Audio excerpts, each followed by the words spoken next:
성경 말씀 사도행전 22장 1절에서 11절입니다. 부형들아, 내가 지금 여러분 앞에 변명하는 말을 들으라.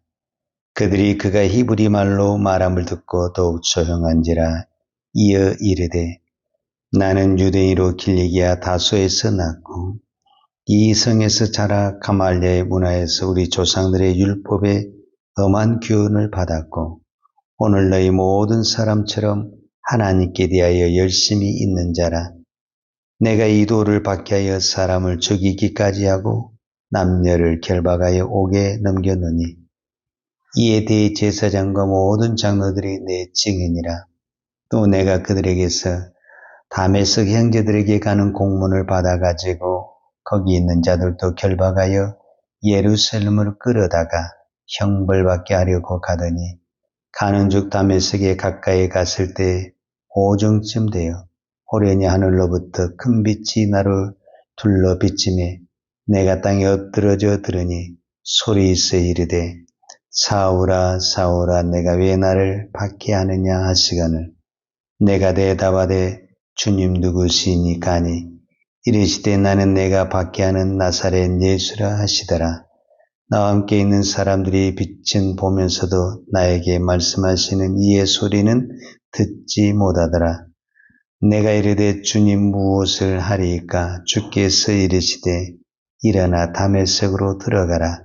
내가 해야 할 모든 것을 거기서 누가 이르리라 하시거늘 나는 그 빛의 광채로 말미암아 볼 수 없게 되었으므로 나와 함께 있는 사람들의 손에 끌려 다메섹에 들어갔노라. 아멘. 오늘은 사도 바울의 간증에 대해서 살펴보도록 하겠습니다. 사도 바울이 어떻게 예수님을 만나고 오늘 우리로 말하자면 선교사가 되었는가, 이 부분에 대해서 사도행전은 3번이나 기록을 하고 있습니다. 사도행전 9장에서 사도 바울이 어떻게 예수님을 만났는가, 이게 첫 번째 기록이고, 오늘 22장에서는 유대인들 앞에서 사도 바울이 내가 어떻게 예수님을 만나고, 원래 내가 이렇게 예수님을 믿는 사람이 아닌데, 원래 나는 예수 믿는 사람을 핍박하던 사람인데 내가 어떻게 예수님을 만나서 이렇게 예수님을 증거하는 사람이 됐는가, 이 부분에 대해서 간증을 하고, 또 26장에 보면은 아그리빠 왕 앞에서 자신을 간증한 것을 볼 수가 있습니다. 오늘 22장 1절을 보면 부형들아, 내가 지금 여러분 앞에서 변명하는 말을 들으라, 이렇게 나와 있습니다. 여기서 이 변명하다라는 이 단어가 중요한데, 이 변명하다라는 단어는 오늘 이제 이게 스포츠에서 이 말을 쓰는 것과 언론에서 쓰는 것과는 약간 달라요. 의미가. 말은 같은데 스포츠 용어에서 쓸 때는 방어하다, 수비하다라는 거예요. 그러니까 상대방이 공격을 할 때 방어하고 수비하는 단어가 이 단어예요. 근데 언론에서 쓸 때는 자기를 변명하고 변호하다라는 의미를 가지고 있어요. 그래서 우리는 이 단어를 신앙적으로 바울의 간증이다 이야기를 하는 거예요. 그래서 간증은 변호하는 겁니다. 변호사가 변호할 때 변호사 자기 이야기 안 해요. 내가 지금 변호해야 그 사람 이야기를 하는 거예요. 변호사가 자기 이야기만 쭉 해버리면 그건 훌륭한 변호사가 아닌 거예요. 훌륭한 변호사는 내가 의뢰를 맡았잖아요. 그럼 그 사람에 대해서 잘 이야기를 해야 되는 거예요. 이게 진정한 변호사가 되는 거예요. 우리는 변호한다, 간증할 때 자기 이야기하면 안 돼요. 내가 변호하는 그 예수 이야기를 해야 되는 거예요. 그래서 간증이 좋으면서도 위험한 게 뭐냐면, 간증은 자기 이야기한 게 아니에요. 예수 이야기를 해야 되는 거예요. 내가 어떻게 예수를 만났다. 그리고 예수를 만나서 어떻게 변화가 되었다. 그리고 예수님이 지금 나를 어떻게 인도하고 있다. 이 살아계신 이 예수를 이야기해야지. 자기가 뭐 옛날에 어떻고 왕년이 어떻고 이거 다 자기 이야기하거든요, 사실은. 그래서 간증이 유익하면서도 위험한 부분이 있다라는 것을 우리가 잘 새기고 오늘 바울의 간증을 우리가 살펴보면서 그 대신 우리도 이런 간증이 있어야 돼요. 내가 정말 예수를 잘 믿게 되면 반드시 살아있는 간증이 있게 됩니다. 아니, 날마다 우리의 삶은 간증해야 됩니다. 내가 오늘 새벽에 나와서 기도하는 것도 간증인 거예요. 나는 도저히 나올 수 없는데 예수님이 나를 깨워주셨다. 이거 간증이잖아요. 예수님이 나를 불러주셨다. 간증이. 나는 오늘 새벽에 갈 때 꼭 이 기도를 해야 되겠다. 근데 그 기도는 하나도 안 하고 엉뚱한 기도를 했다. 이것도 간증이죠. 주님이 나를 그렇게 기도를 시켰다. 그러니까 나의 이야기는 없는 거예요, 사실. 전부 다 예수 이야기를 하는 거예요. 근데 간증은 원칙이 세 가지가 나와야 돼요. 그 세 가지가 뭐냐면은 과거의 내가 나와야 돼요. 과거. 즉 예수님을 만나기 이전의 나. 그 다음에 어느 시점에선가는 모르지만 내가 예수님을 만난 사건이 있을 거 아니에요. 그 만난 사건. 그 다음에 그 이후에 내가 변화된 사건. 그래서 간증은 이 세 가지가 중요한데 제일 중요한 것은 변화된 이 사건이 제일 중요한 거예요. 여기다가 많은 시간을 써야 되는데 예수님을 만나기 이전에 내가 왕년에 무엇을 했다, 여기다 너무 이야기를 하다 보면은 자기 이야기를 많이 하고 예수 이야기를 못하게 되는 거예요. 그래서 오늘 사도 바울도 보면 간단하게 이야기를 해요. 3절에 보면 나는, 그래, 나는. 이 나는 뭐냐면 사도 바울이잖아요. 내가 예수님을 만나기 전에 이런 사람이었다. 나는 유대인으로 길리기아 다소에서 났고 이 성에서 자라 가말리엘 문화에서 우리 조상들의 율법에 엄한 교훈을 받았고 오늘 너희 모든 사람처럼 하나님께 대하여 열심히 있는지라. 이게 사도 바울의 예수님을 만나기 이전에 자기 이야기예요. 나는 길리기아 다소에서 났다. 이 말은 나는 예수님의 제자들처럼 참 이름도 없는 시골 갈릴리 바다 그런 데서 난 것이 아니라 다소에서 났다라는 것은 대도시 출신 문화와 어떤 예술과 종교가 있는 그런 그 도시의 출신이다. 우리가 이 말한 대로 내가 강남에 살아. 이 의미가 좀 다르잖아요. 어떤 그런 개념. 그러니까 교육과 문화의 모든 혜택을 받은 것. 그래서 나는 그런 성에서 자랐다는 것. 여러분, 우리가 어디에서 태어나고 어디에서 자라냐에 따라서 그 사람 벌써 딱 우리가 말은 안 하지만 그 사람 어디서 태어나고 어디서 자랐다더만.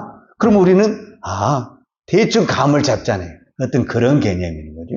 그리고 뭐라고 말하냐면 가말리엘 문화에서 우리 조상들이 엄한 율법에 엄한 교훈을 받았다. 그런데 이 바울 시대에 그 시대 최고 율법의 권위 있는 학자가 가말리엘.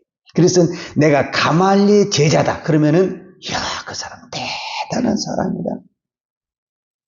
그렇게 생각하는 거예요. 그러니까 유대인들 중에서 가말리엘 내가 문화에서 그 사람 제자가 되는 것이 오늘 우리로 하늘의 별 따기인데 그 사람의 제자가 됐고 그 사람에서 내가 엄한 교훈을 받다. 그러면 저 사람 똑똑한 사람이다. 저 사람 훌륭한 사람. 이렇게 인정할 정도의 사람에서 내가 교육을 받았다. 그러면 이제 대충 알잖아요. 어디 출신이다. 어디에서 자랐다. 무슨 교육을 받았다. 그러면은 우리는 그 사람 뭐 정도 되겠네. 금방 우리도 답이 나오잖아요. 어떤 그런 정도의 이야기. 그래서 이제 이런 것을 가지고 그는 뭐 하는 사람이었냐? 4절에 내가 이 돌을 박해하여 사람을 죽이기까지 하고 남녀를 개박하고 옥에 넘겼다. 그러니까 내가 이런 문화와 이런 교육을 철저하게 받아가지고 이 율법에 어긋난 모든 사람들을 어떻게 했다네. 결박하고 죽이고 옥에 넘기는 이런 일에 앞장을 섰는데 우리가 잘 아는 대로 어디서 이제 다메섹 도상에서 예수님을 만나서 내가 이렇게 변화가 됐다. 이 이야기를 하는 거예요. 이제 변화가 된 다음 그 이야기가 중요한데, 변화가 된 다음 이야기가 뭐냐면 7절에 보면은 내가 땅에 엎드러져 들으니 소리 있어 이르되 사울아 사울아 내가 왜 나를 박해하느냐. 사도 바울이 이 말에 충격을 받은 거예요. 사도 바울의 입장에서는 예수라는 사람이 저주를 받아 죽었다고 생각하는 사람이에요. 그런데 그리고 자기는 단 한 번도 예수를 핍박한 적이 없어요. 그런데 죽었던 사람이 살아있고 또 내가 핍박하는 사람이 예수라고 생각하니까 충격을 받은 거예요. 이제 거기서 이제 사도 바울이 변화가 일어나게 되는 것입니다. 그러면 사도 바울의 가장 큰 변화, 즉 예수님을 만난 모든 사람은 이 변화가 일어나야 돼요. 그러니까 간증은 이것이 없으면 간증을 못하는 거예요. 즉 내가 예수님을 만났는데 아무것도 변화가 없다. 그럼 간증할 것이 없잖아요. 그래서 내 인생에 내가 신앙생활하면서 나는 간증이 하나도 없다. 이건 부끄러운 신앙인 거예요, 사실은. 여러분, 내가 기도를 날마다 하는데 내가 기도에 대해서 간증이 하나도 없다. 이거 좀 이상하잖아요. 분명히 기도하는 사람에게는, 전도하는 사람에게는 열매가 있는 것처럼 뭔가 변화된 게 있잖아요.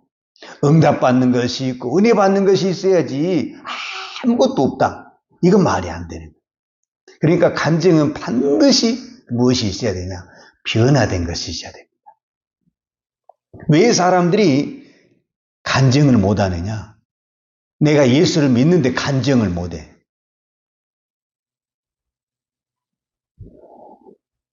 변화된 것이 없기 때문에 그러는 거예요. 그러면 사도 바울이 예수님을 만나서 변화된 것이 무엇인가? 물론 이제 여러 가지가 있죠. 근데 핵심적인 것 딱 하나만 이야기를 하면은 이거는 저와 여러분에게도 아주 중요해요. 이거 하나만 있으면 우리 인생은 달라집니다. 우리의 신앙은 완전히 달라집니다. 이걸 못해서 다른 것이 다 안 되는 거예요, 사실은. 이거 하나만 잡으면 돼요. 그것이 뭐냐? 사도 바울은 예수님을 만나기 이전에 어떤 인생을 살았냐면 내가 내 자신을 끌고 가는 인생이에요. 내가 내 자신을 끌고 가기 때문에 내가 배운 교육, 내가 배운 율법에 그것이 옳다고 생각해서 내가 거기를 끌고 가고 그 다음에 다른 사람들도 끌고 가는 거예요. 근데 만약에 여기에 반대되는 사례가 나타났다, 다 잡아다가 감옥에 가두고 죽이는 거예요. 이거를 이제 문법적으로 능동적인 삶을, 자기가 원하는 삶, 우리가 흔히 말하는 내가 원하는 삶을 살았다라는 거예요. 내가 하고 싶은 대로, 내가 가고 싶은 대로, 내가 원하는 대로 삶을 사는 인생이 예수를 만나기 이전의 삶이라는 거예요. 근데 이거는 바울에게만 중요한 것이 아니라 저와 여러분에게도 동일하다는 거예요. 그 다음에 이 다메섹 도상에서 예수님을 만난 바울의 인생의 변화가 뭐냐? 그 뒤로는 바울은 끌려가는 인생. 내가 이제 내 자신을 끌고 가는 것이 아니라 내가 예수에 끌려가는 인생. 이거를 우리가 수동적이라고 그랬어요. 수동적인 것과 능동적인 것이 뭐냐면 능동적인 것은 자신이 자기를 끌고 가는 것이고 수동적인 것은 누군가에 의해서 내가 끌려가는 거예요. 자, 오늘 성경에 보면 마지막 부분이 이 부분이 중요해요. 예수님을 만난 사도 바울이 무엇을 첫 번째 기적이 일어나냐면 눈이 멀어버려요. 11절에 보겠습니다. 나는 그 빛의 강체로 말미암아 볼 수 없게 되었으므로 나와 함께 있는 사람들의 손에 끌려 다메섹에 들어갔노라. 원래 다메섹에 온 바울의 목적이 뭐냐면 끌려가는 인생이라 다른 사람을 끌어오고 다른 사람을 결박하는 거야. 근데 예수님을 만난 이후에 다메섹에 어떤 변화가 일어나냐면 내가 끌려가는 인생이 됐다는 거예요. 놀라운 변화죠. 이제 이때부터 바울의 인생은 자기 인생이 없어. 유대인에게 끌려가, 이방인에게 끌려가, 로마인에게 끌려가, 모든 것이 끌려가는 인생이야. 근데 겉으로 보기에는 유대인에게 끌려가, 이방인에게 끌려가, 로마인에게 끌려가는데 이 사도행전의 주제가 뭐냐면은 성령. 그러니까 성령께서 이 바울을 끌고 가는데 어떻게 끌고 가냐?